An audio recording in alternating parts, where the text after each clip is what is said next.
जय माताजी दोस्तों, આપણે જૂની કહેવત કહેતા હતા કે ચોર ખાય, મોર ખાય, પાછળ વધે ધણી ખાય. એટલે જે ખેડૂતનો માલિક હોય એ ખાય. જોયું ને તમે, અહીં ચકલીઓ એ આખું ડુંડું ખાઈ જાય છે. એક સાઈડ થોડોક જ રહેવા દીધો છે, તમે જોઈ શકો છો. આ સાઈડ પણ એવું છે. હવે ચકલા કેટલું બધું ઉનાળામાં, ભલે આપણે બાજરી કરી થોડીક ઓછી પાક છે, પણ ચકલાને બહુ સારું એવું ભોજન મળી રહે છે. તમે જોઈ શકો છો. જોયા ને, આમાં કશું જ નથી. આમાં થોડી ઘણી રહેવા દીધી છે. જો અહીંયા કોઈ રખોપો નથી, કશું જ નથી. અને આ બધું જનાવરા ખાય જ છે પોતપોતાની રીતે.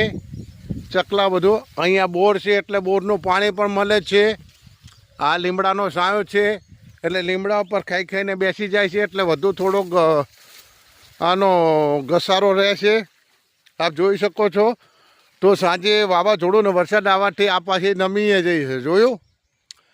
એટલે ખેડૂતની વસ્તુ એવી છે, ખેતી કરવી એ ઘણા વિડીયો આવતા હોય છે કે જેનામાં નુકસાન ખાવાનો તેવડ હોય ને, એ પોતે ખેડૂત હોય. એટલે વાત તો ખરેખર સાચી છે. આવા વિડીયોને ઘણાય બનાવેલા હોય અને સલામ છે. અને હું પણ વિડીયો બનાવતો જ હોઉં છું, પણ આજનો વિડીયો જે ભાઈએ બનાવ્યો હોય છે કે ખેડૂત તો સહન કરી શકે એ જ ખેડૂત હોય. તો તમે આજ જોઈ રહ્યા છો, આ બોર છે. અહીંયાથી પાણી લઈને આપણે આ બાજરી કરી છે. આ બાજરી થોડીક પહાન છે, એ પણ જોઈ શકો છો.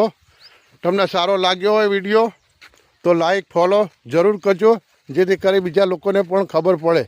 અસ્તુ, જય માતાજી. નહીં તો વિડીયો મોટો થઈ જશે. કોક દી તો ખેડૂતોને લાઈક કરો.